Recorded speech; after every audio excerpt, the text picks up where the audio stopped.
Hello students, welcome to YouTube channel of Gyan Tripti college. BSc first year की paper first की unit third को continue करते हैं। कल हमने किया था slowing down of neutron in moderator, या फिर किसी न्यूक्लियर रिएक्टर में जो न्यूट्रॉन्स बन रहे हैं उनकी एनर्जी बहुत ज़्यादा है। तो वो मैंने कल आपको एक्सप्लेन किया था कि मॉडरेटर क्यों चाहिए, और क्योंकि न्यूट्रॉन्स जो है उस एनर्जी का यूज़ कर लेते हैं जिसका एक्सप्लोजन के लिए या बॉम्ब बनाने के लिए यूज़ किया जाता है। तो इसलिए उन न्यूट्रॉन्स की मोशन को या उनकी वेलोसिटी को या उनकी एनर्जी को कम किया जाता है किसकी हेल्प से? मॉडरेटर की हेल्प से। वो वाला टॉपिक हमारा कल हो गया था कंप्लीट। आज हम करते हैं नया टॉपिक, वो है रॉकेट। रॉकेट प्रोपल्सन, इसको हिंदी में बोलते हैं रॉकेट प्रक्षेपण।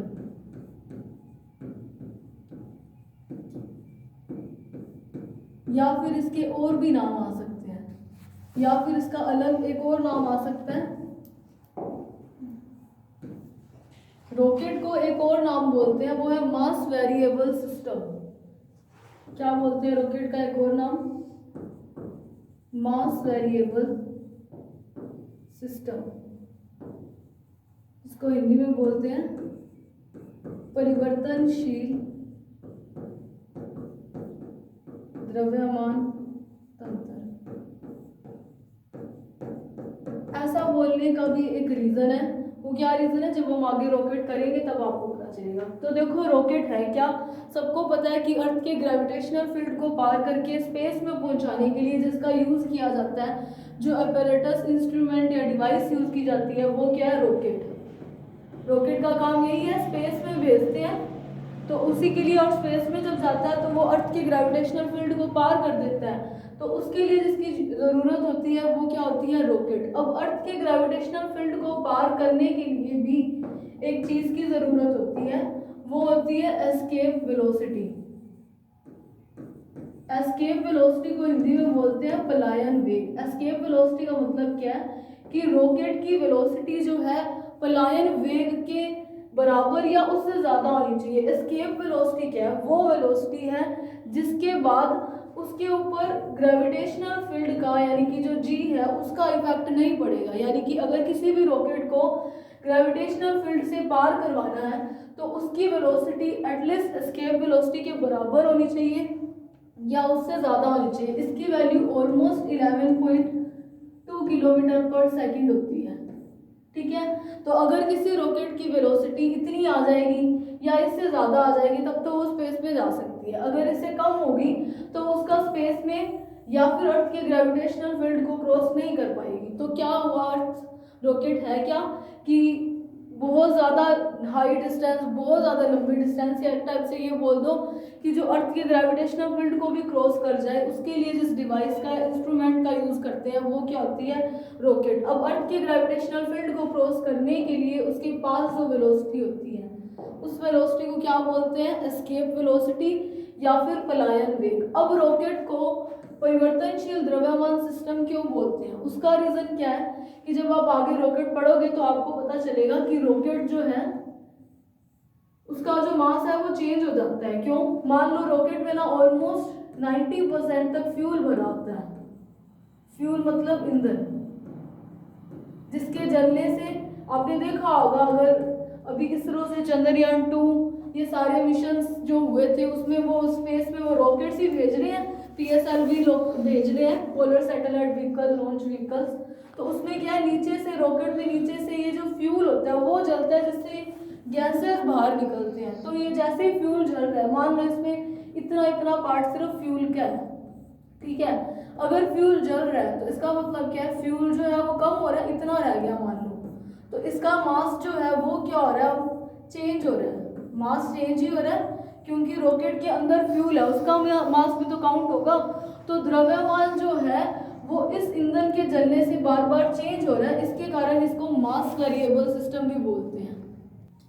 अब देखो, अब ये जो मास है, मान लो इसका मास, मैं सिर्फ बेसिकली एक बार आपको सिर्फ समझाने के लिए बोल रही हूँ, ये फ्यूल जो है वो जल रहा है, मास कम हो रहा है। मान लो पहले मास m है, m नोट लेंगे हम, तो बाद में इसका मास मान लिया m हो गया, और ये जितनी वेलोसिटी से ये फ्यूल जो है वो जल रहा है, वो भी नीचे कुछ ना कुछ तो अर्थ पे प्रेशर लगा रहा है, फोर्स लगा रहा है, या फिर जितनी वेलोसिटी से ये गैसेस बाहर आती हैं उतनी ही वेलोसिटी से ये रॉकेट ऊपर जाती है। तो इसको हम समझते हैं पहले कि कैसे होता है। तो देखो, इसके दो तीन नाम हो सकते हैं रॉकेट का। एक तो डायरेक्ट रॉकेट प्रक्षेपण या रॉकेट प्रोपल्सन, या फिर परिवर्तनशील द्रव्यमान तंत्र क्या है उसे समझाइए। अगर ये टॉपिक आता है तो भी इसका मतलब क्या है, रॉकेट को ही डिफाइन करना है। अगर आता है आपके पास संवेग संरक्षण का नियम समझाइए, तो वो भी यही है। रॉकेट जो है वो किस तरीके से काम करता है। रॉकेट जो है वो दो चीज़ों पे काम करता है, यानी कि इसका प्रिंसिपल जो है वो किस पे बेस्ड है, इसका सिद्धांत। एक तो है मोमेंटम कंजर्वेशन पे,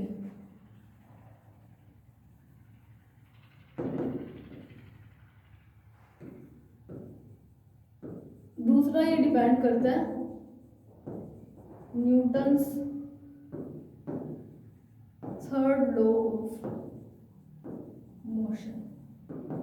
मतलब जो रॉकेट है वो बेसिकली दो चीजों पे काम करता है। एक तो क्या है, संवेग संरक्षण के नियम पर कैसे करता है वो भी आगे देखेंगे, और दूसरा क्या है, न्यूटन के तीसरे नियम पर, जिसको क्या बोलते हैं एक और, एक्शन रिएक्शन लॉ, क्रिया प्रतिक्रिया नियम।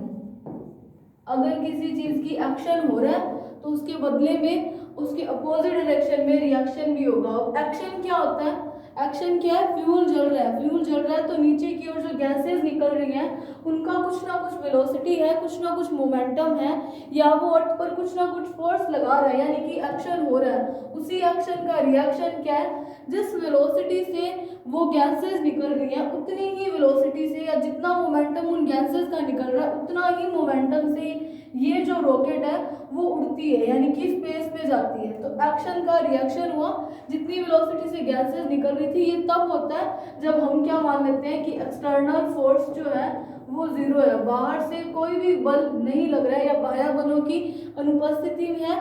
उस केस में क्या होता है कि जितनी वेलोसिटी से या जितने मोमेंटम से मास निकल रहा है, फ्यूल जल रहा है, तो मास आएगा, कुछ ना कुछ मास कम हो रहा है, मास कम हो रहा है, और उनकी कुछ ना कुछ वेलोसिटी भी है गैसेस की जो बाहर निकल रही है फ्यूल के जलने से, तो इसको मैंने ले दिया मोमेंटम। तो जितना मोमेंटम गैसेस का बाहर निकल रहा है उतना ही मोमेंटम से, या उतनी ही मोमेंटम को मैं वेलोसिटी से भी कर सकती हूँ कंसीडर, तो उतनी ही वेलोसिटी से वो रॉकेट क्या स्पेस की ओर फ्लाई करती है।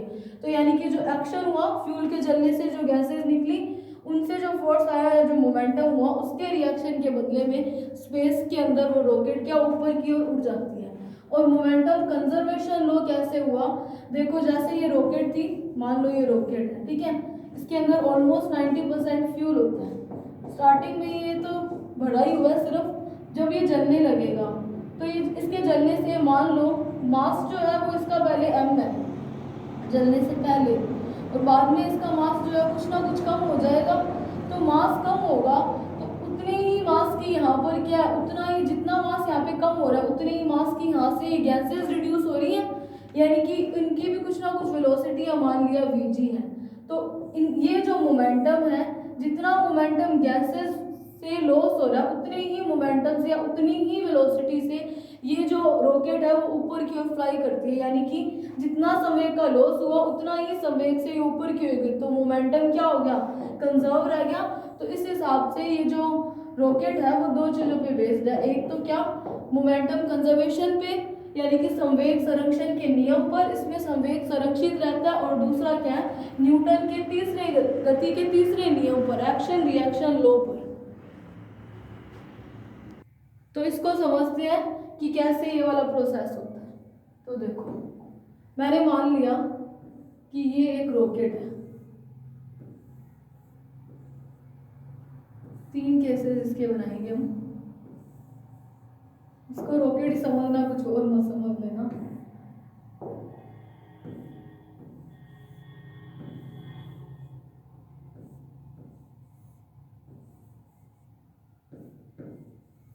सेम ही रॉकेट है, ये छोटी बड़ी मेरे से होती है, ठीक है। तो मैंने क्या मान लिया कि t इज इक्वल्स टू 0 पर जब रॉकेट ने उड़ना स्टार्ट नहीं किया है, या जब कोई भी प्रोसेस स्टार्ट नहीं हुई है, उस केस में मैंने मान लिया रॉकेट जो है उसमें ये सारा मैंने बोला था 90% तक फ्यूल भरा होता है। तो मैंने मान लिया कि इसका मास जो है एम नोट है, यानी कि जब प्रोसेस शुरू नहीं हुई है उस केस में रॉकेट में जो फ्यूल भरा हुआ है उसके साथ इस पूरे रॉकेट का मास मैंने मान लिया एम नोट है। और मैंने मान लिया कि इसकी velocity T is equal to 0 पर वी नोट है। वी नोट मैंने इसकी प्रारंभिक वेलोसिटी मानी है। अब आप कहोगे कि वी नोट इसके पास तो पहले से ही वेलोसिटी है तो इसको उड़ना चाहिए, इसको स्पेस में जाना चाहिए, लेकिन क्यों नहीं जाती? रॉकेट जो है वो कोई यूं तो नहीं है कि 5-10 ग्राम की ही है। ऑब्वियसली उसका वेट बहुत ज़्यादा होता है। अगर वेट उसका मान लो टन में है, मान लो, मुझे नहीं पता एक्चुअल में कितने टन की होती है, बस इसका रेशियो पता है कि 4 में लेना चाहिए। तो मान लो 1000 किलो की रॉकेट है, ठीक है, और उस रॉकेट को मैंने 1 मीटर पर सेकेंड की उसकी इनिशियल वेलोसिटी वी नोट ले ली, तो क्या इतने हैवी वेट को इतनी सी वेलोसिटी जो है स्पेस में लेके जाएगी? नहीं लेके जाएगी ना। इसीलिए मैंने इसकी मान लिया कि अगर t इक्वल्स टू 0 पर कुछ ना कुछ वेलोसिटी v0 हो सकती है, ज़रूरी नहीं है कि ये ना हो, कि ये हो सॉरी। और मैंने क्या मान लिया कि जब स्टार्ट भी नहीं हुआ, जब इसके अंदर सिर्फ फ्यूल है, फ्यूल ने जलना शुरू नहीं किया, उस केस में इसका मास मैंने मान लिया एम नोट, वेलोसिटी मैंने मान ली वी नोट। अब क्या हुआ, time t is equals to T हो गया, यानी कि थोड़े टाइम के बाद मैंने मान लिया कि कुछ ना कुछ फ्यूल जो है वो जल गया। थोड़ा सा फ्यूल जला तो यहाँ से थोड़ी सी गैसेस निकलनी शुरू हुई। उस टाइम मैंने मान लिया कि मास इसका हो गया m और वेलोसिटी मैंने मान ली v, क्योंकि अगर थोड़ा सा भी यहाँ पर मोमेंटम में चेंज आया है तो एक्शन के रिएक्शन के बदले में क्या हो जाएगा, उतनी ही यहाँ पर क्या हो जाएगी, उतने ही मोमेंटम से रॉकेट के पास वेलोसिटी बढ़ेगी।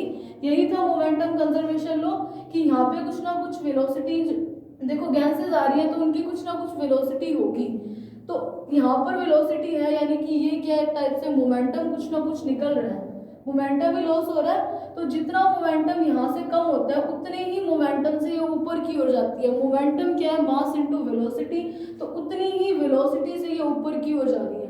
तो मैंने मान लिया कि इसका जब थोड़ा सा, बिल्कुल थोड़ा सा टाइम हुआ है, जब फ्यूल ने सिर्फ जलना स्टार्ट ही हुआ है, उस टाइम मैंने मास मान लिया m, मास तो चेंज होगा क्योंकि फ्यूल थोड़ा सा जल चुका, और मैंने वेलोसिटी रॉकेट की मान ली v, कि थोड़ी बहुत वेलोसिटी में चेंज आया, लेकिन इतना भी चेंज नहीं आता जब बिल्कुल प्रोसेस स्टार्ट ही हुई है कि ये रॉकेट जो है वो स्पेस में ही चली जाए।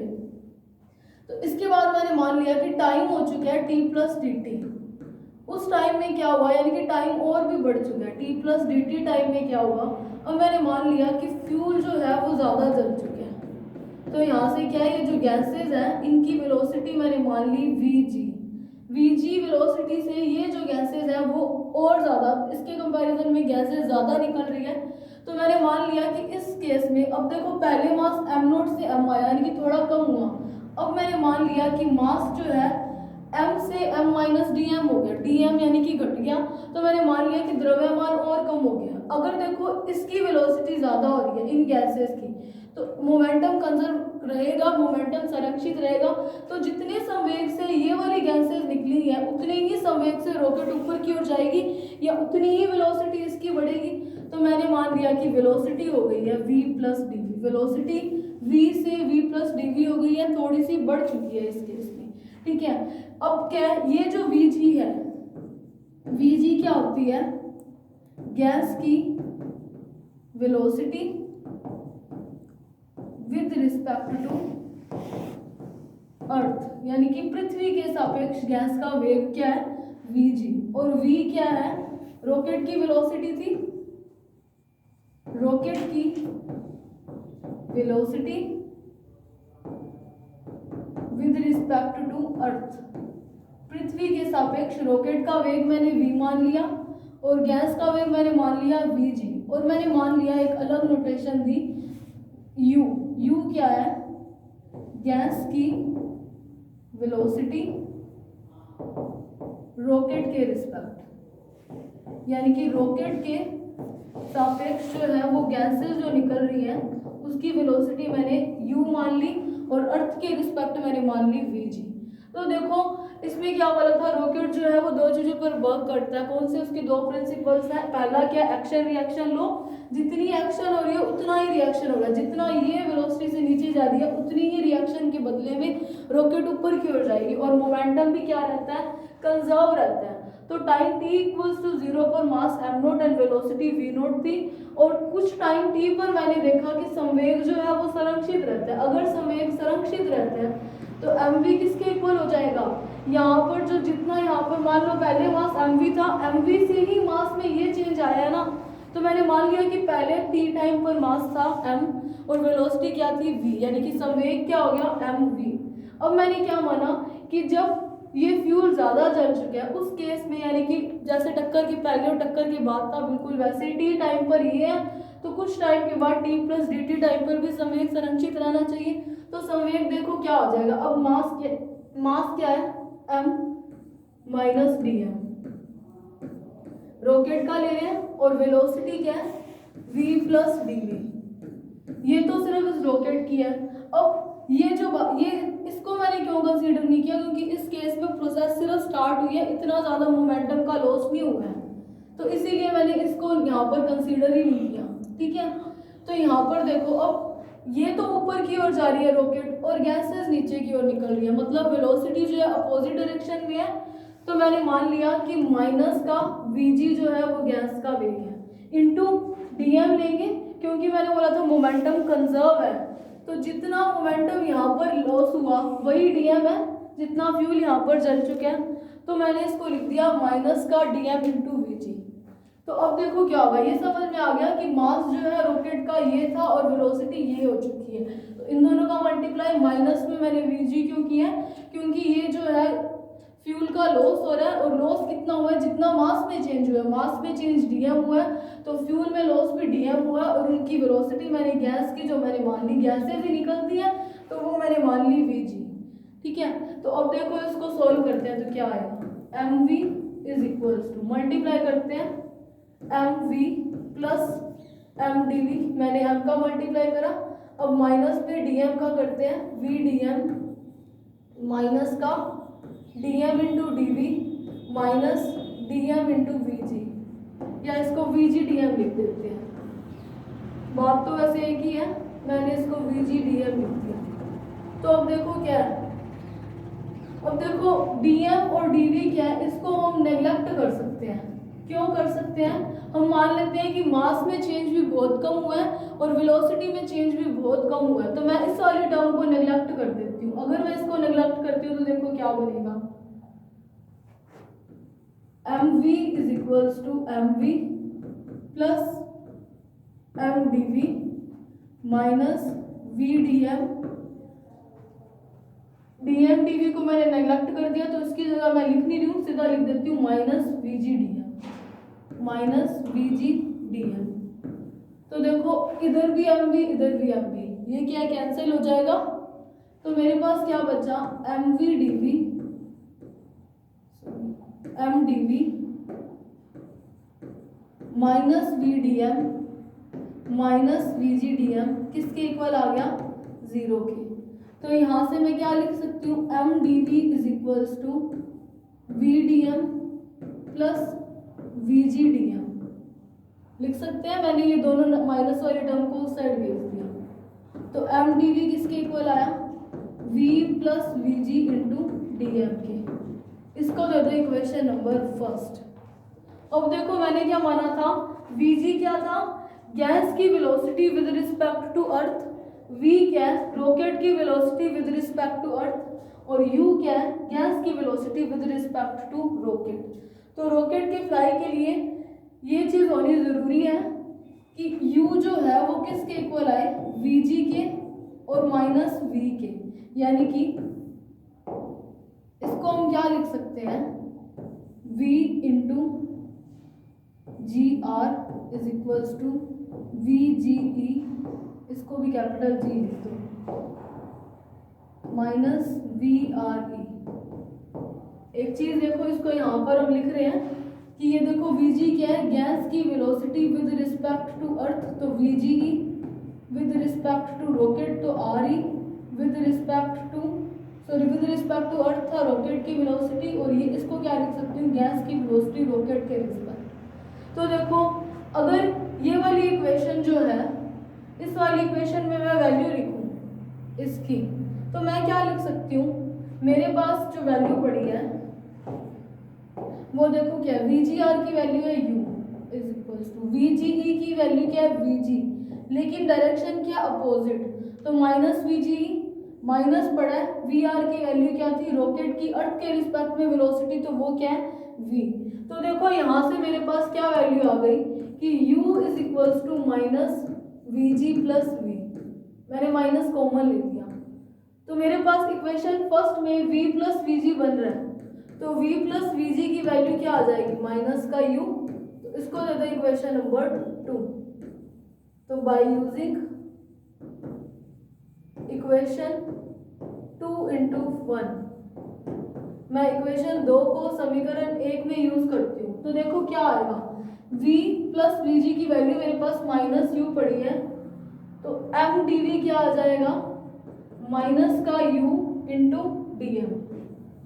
अब देखो क्या करती हूँ, मुझे टोटल वेलोसिटी निकालनी है, हमें क्या देखना है कि अर्थ जो है वो जो रॉकेट है वो अर्थ के ग्रेविटेशनल फील्ड को क्रॉस करके स्पेस में जाए, तो उससे स्पेस में जाने के लिए मैंने अर्थ के रिस्पेक्ट में रॉकेट की वेलोसिटी क्या मानी है वी आर ई को क्या माना है v, तो मुझे उसी v की वैल्यू निकालनी है कि v की वैल्यू कितनी आएगी कि वो अर्थ के ग्रेविटेशनल फील्ड को क्रॉस करके स्पेस में चला जाए, तो मुझे v की वैल्यू देखो यहाँ पर dv पड़ा है, dv को v बनाने के लिए मुझे क्या करना पड़ेगा इसका इंटीग्रेशन करना पड़ेगा, तो इंटीग्रेटिंग above equation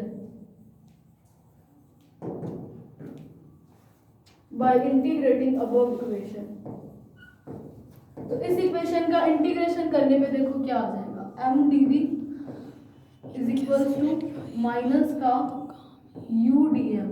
अब मैं इंटीग्रेशन के लिए लिमिट लेती हूँ, time t is equal to 0 पर, देखो time t is equal to 0 पर मैंने रॉकेट की वेलोसिटी ले ली थी v0 और मास ले लिया था m0, और t पे मैंने क्या लिया m और v, तो मैं अगर लिमिट लगाऊं तो क्या हो जाएगी t इक्वल टू 0 पर वेलोसिटी v0 थी और ये मास के रिस्पेक्ट में इंटीग्रेशन होगा dmn, तो मास मैंने ले लिया m0 और टाइम t पर मैंने वेलोसिटी v ली थी और मास क्या लिया था m लिया था, तो ये लिमिट्स हो गई। तो अब देखो इसको क्या लिख सकते हैं v0 से v तक इंटीग्रेशन है dv is equals to minus मैंने कॉमन ले दिया u dm, यहाँ पर m dv था मैंने उस m को इस साइड भेज दिया क्योंकि यहाँ पर m के रिस्पेक्ट में इंटीग्रेशन होता है, तो इसको मैं क्या लिख सकती हूँ v dv का इंटीग्रेशन करेंगे v आएगा और लिमिट अप्लाई करने पर क्या आ जाएगा v माइनस v0, और यहाँ पे देखो क्या आ जाएगा माइनस u बाहर ले दिया dm ओवर में m का इंटीग्रेशन करेंगे तो क्या आ जाएगा log m, और अगर मैं लिमिट अप्लाई करूँ m से m0 तो क्या हो जाएगा log m minus log m0, और log a minus log b क्या होता है log a ओवर में b, तो मैं सीधा डिवाइड लगा देती हूँ v minus v0 is equals to minus u log m over में m0 बन जाएगा u माइनस v के फॉर्मूले से, तो v माइनस v0 में को मैं क्या लिख सकती हूँ u log m0 ओवर में m लिख सकते हैं,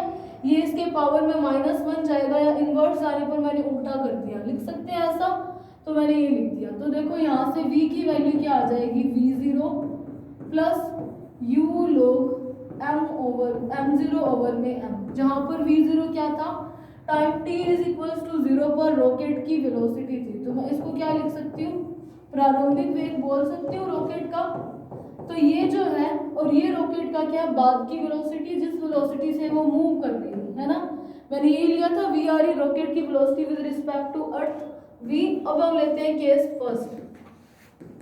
केस फर्स्ट में मैं मान लेती हूँ जब रॉकेट ने उड़ना स्टार्ट नहीं किया टाइम t इक्वल्स टू 0 पर, उस केस में मैंने मान लिया v0 की वैल्यू 0 है, मतलब रॉकेट की प्रारंभिक वेलोसिटी 0 है।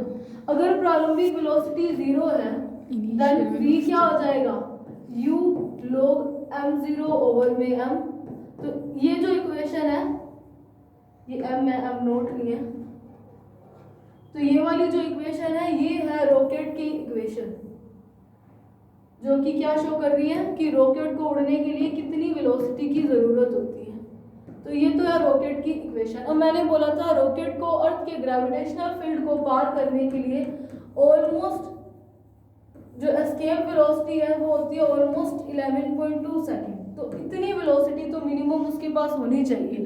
तभी वो क्या 11.2 किलोमीटर पर सेकंड, तभी वो इसको पार करके क्या अर्थ की ग्रेविटेशनल फील्ड को क्रॉस कर पाएगा। अब देखो रॉकेट जो है वो कितनी हैवी है, अगर वो बहुत ज़्यादा हैवी है और रॉकेट के अंदर क्या फ्यूल भरा हुआ है, फ्यूल क्या इसी रॉकेट के अंदर जलता है, अगर रॉकेट के अंदर जो फ्यूल जल रहा है तो ये जो कवच है या ये जो चैम्बर है जिसके अंदर इसको डाली हुई है फ्यूल को, उस चैम्बर का, इस कवच का बहुत ज़्यादा स्ट्रॉन्ग होना बनता है। अगर ये ज़्यादा स्ट्रॉन्ग नहीं होगा तो ये जो अंदर फ्यूल जल रहा है तो इसके ये जो आउटर मोस्ट पार्ट है या ये जो चैम्बर है इसको हार्म पहुंचेगा। अगर ये ही खराब हो गया तो रॉकेट उड़ के जाएगी कहाँ, नहीं जाएगी ना। इसीलिए ये जो चैम्बर है यानी कि ये जो रॉकेट का मास है, मास का रेशो यहाँ पर क्या है m ओवर में m0, m ओवर में m0, इसकी वैल्यू को प्रैक्टिकली है, इसकी वैल्यू को 4 लेनी पड़ती है, यानी कि इन दोनों के रेशो को 4 लेना पड़ता है।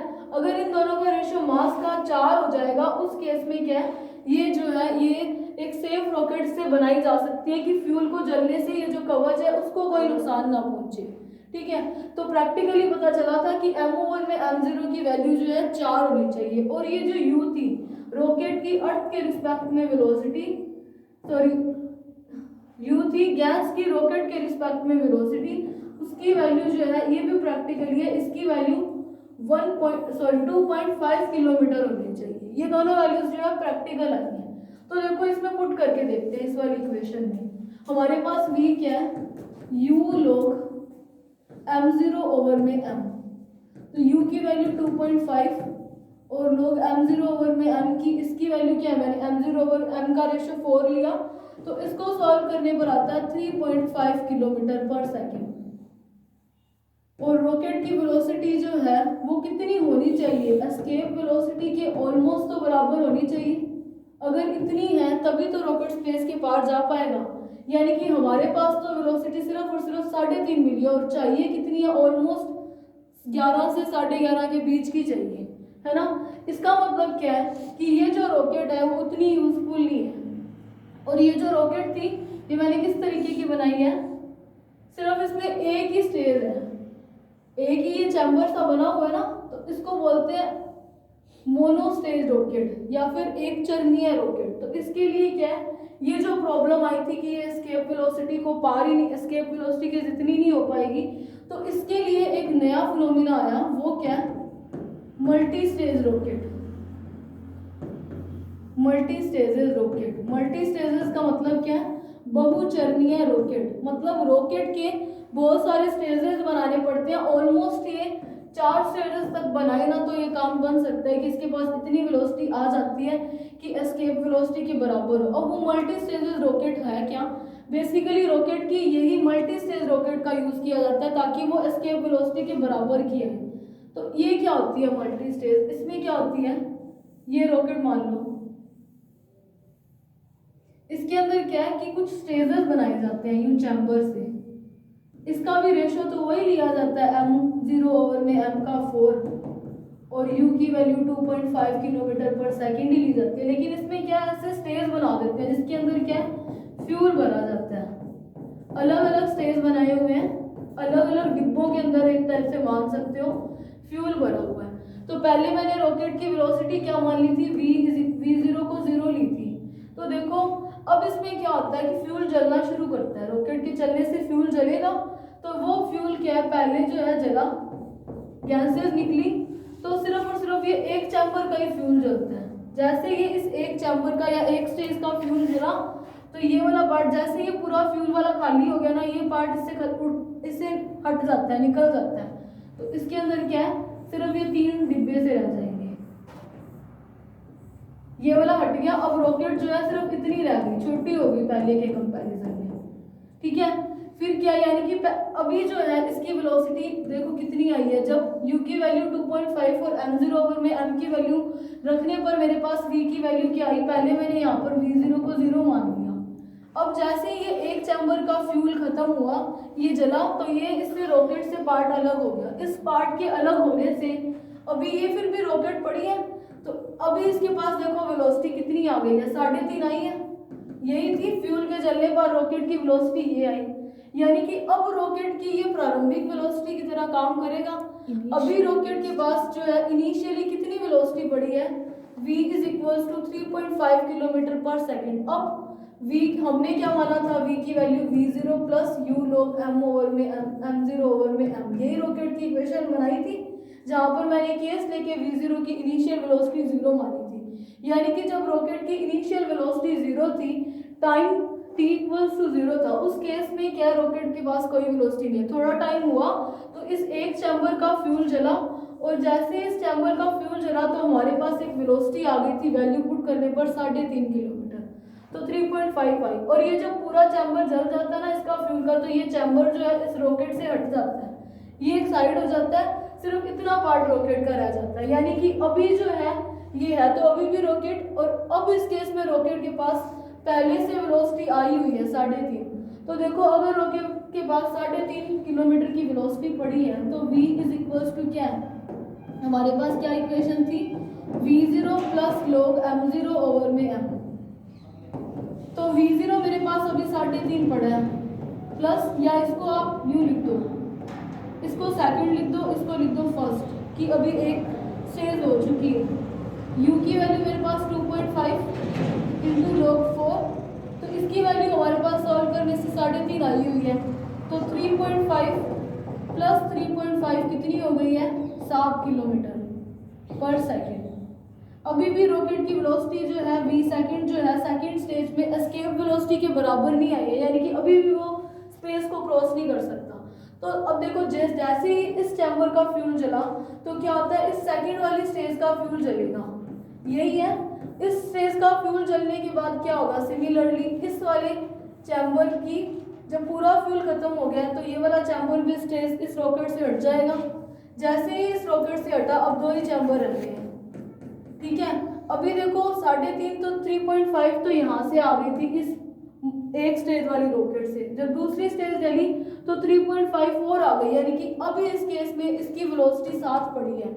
अब इसकी प्रारंभिक वेलोसिटी कितनी पड़ी है, 7। मैं थर्ड के स्टेज में आई हूँ, तो मैंने v third is equals to v second plus u log m0 over में m, ये रॉकेट की इक्वेशन हो गई। और मेरे पास v थर्ड जो है, थर्ड स्टेज के लिए थर्ड लिख रही हूँ वेलोसिटी, सेकेंड स्टेज के लिए मेरे पास जो इनिशियल वेलोसिटी, अब इसकी तो इनिशियल बनी ना, तो वो तो 7 थी, प्लस 2.5 log 4, इसकी वैल्यू फिर से 3.5 आ गई, और 7 और पड़ी है, अब ये कितनी हो गई 11.5 किलोमीटर।